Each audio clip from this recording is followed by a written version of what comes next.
Alright y'all, welcome back to the channel and to some more buckshot testing, and today we've got a combo that a number of you guys have really wanted to see ever since I first brought this particular shotgun out a couple times. It's got a little bit of a story behind it, and we've been testing a couple different shells through it just to see what it would do, but it has not been one of our big test mules. But I may possibly want to do some deer hunting in the fashion that this shotgun did at one point in time, maybe later getting into this winter or potentially next fall, I don't know. So I want to see what it can do with the shells that it typically ran to see just how capable it might actually be. But as for the shotgun I've brought today, I got out this old guy. This is a 1952 Browning A-5 2 3/4 inch only chamber with a 28-inch fixed full choke barrel. So classic old high top Browning here. These are some of the best shotguns you could really get for a long period of time, and this is still a great rig, shown us a number of very nice results in the few times we have tested it. But a little bit of backstory, this was my uncle's shotgun. He passed away about 6 months ago or so, and I ended up getting this. This was his go-to gun, essentially. Anything from getting raccoons out of the chicken coop to turkey hunting, deer hunting, going to see who was around the property at midnight. You know, this is what he grabbed. He lived up in the mountains near the West Virginia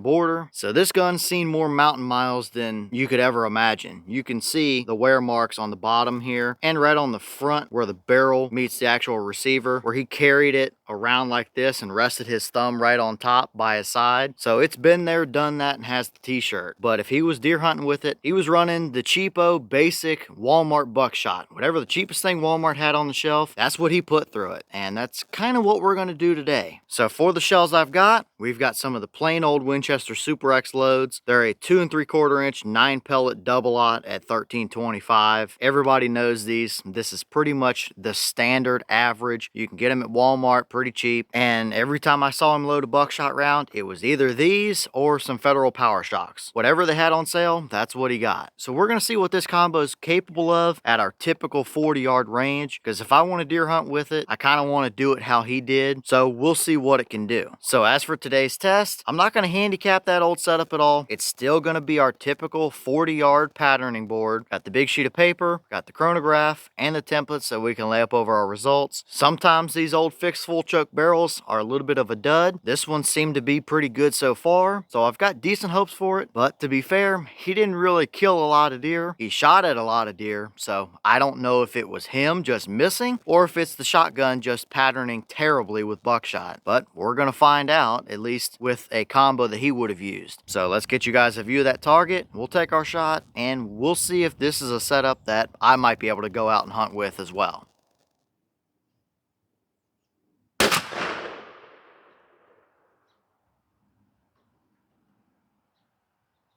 Alright, that shell gave us 1231 through the chrono. Boss claim is 1325, so we were just a little bit under that, and that's a little surprising from our 28-inch barrel. But still, mid-1200s is perfectly fine for an average load of double-aught. That's still going to do the job. But did it actually give us a usable pattern out to 40 yards? Let's go check it out and see what we got.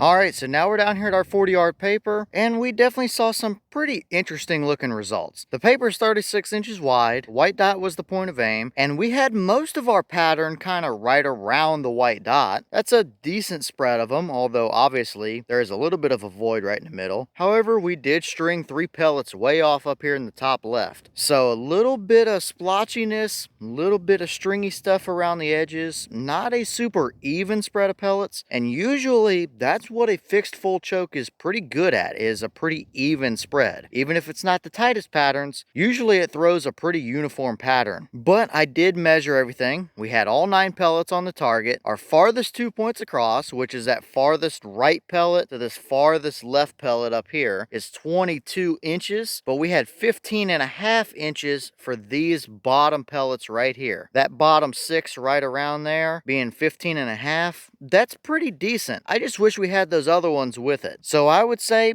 kind of mediocre here a little bit. Now it is a 70-year-old shotgun setup with a very basic cheap load of buckshot, that's for sure. And this combo, just looking at the bare sheet of paper, is good enough to kill deer out to 40 yards with it. But I don't know how reliable it would be at much farther distance than that. Now buckshot is obviously not a long range affair, but I was kind of hoping for a touch tighter of an overall pattern than that. It's not terrible, it would do the job, but let's throw a couple templates up and actually get a little better reference as to how it patterned. First up here, we have a 10-inch circle. If we put it right around where the majority core area of our pattern is, we would have had 4 out of the 9 pellets within there at 40 yards, but you can see they're kind of all right on the edges, and you do have a pretty sizable void right dead in the middle. Not perfect, but 4 is kind of average for a basic load of double-aught down here at 40. So nothing overly impressive there, but we'll swap over to the deer template, and I think that might tell us a little better story. And here that deer template is. If we line it up with our point of aim, you would have had 6 pellets that hit the deer. Several of them would have been right through the vitals. So would that deer have made it? Nope. You would have recovered it, that's for sure. That is good enough to do the job, absolutely. Now, would I push it a whole lot farther than that? Probably not, at least not with these particular shells. I'd say 40 and in is probably a much safer bet. And that might lead to why he took so many shots and didn't actually recover that many deer. If we were hunting up in the mountains, those shots could be anywhere from 20 feet in front of you all the way out to 60, 70, 80 plus yards all day long. And it can be a little deceiving sometimes up in that hill country. So he may have just been taking shots at whatever deer he saw, whether it was at 20 yards or 100 yards. And obviously that pattern probably isn't going to hold up much farther than 45 yards or so. So that might explain it. But if I wanted to hunt with this combo, I know I would be okay to 40 yards, but probably a wise idea to keep it a little closer than that.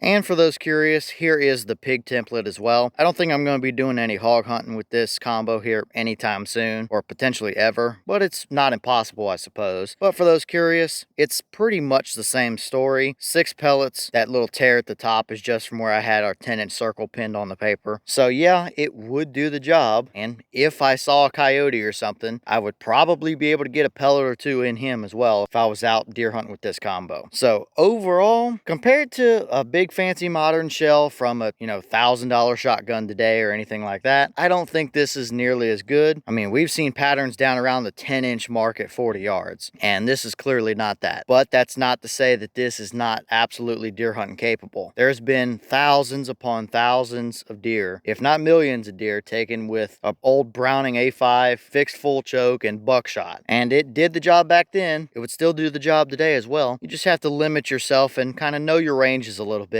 and you'll be okay. And that's kind of what the old guys were. You had either the person that shot at literally anything and everything, or you had your guys that were a little bit slower paced and actually took the extra time to get the shot they wanted. And that might just be what you have to do with this combo. Either way, I know what it's capable of with the Super X shells now, so maybe I bring some power shock and see what it can do. But to 40 yards, I would be good enough to shoot a deer with it if I wanted to. And here's the wad out of that shell. This is something relatively new to the Super X stuff. Seems a little bit hit or miss. Some of them have it, some of them don't have a wad, even down to your typical 9-pellet double-aught loads. The last box I was trying did not have it, and this box does. But the Herders, which is just Cabela's and Bass Pro Shops in-house brand name, also made by Winchester, has a slightly different variant of a wad in it. So kind of a little bit all over the place. This one looks just fine though. No damage or anything like that I'm concerned with, but it is kind of interesting to see how some of the Winchester stuff does and others don't have a wad. They might be transitioning over to all having wads, I don't know, but this one looks fine.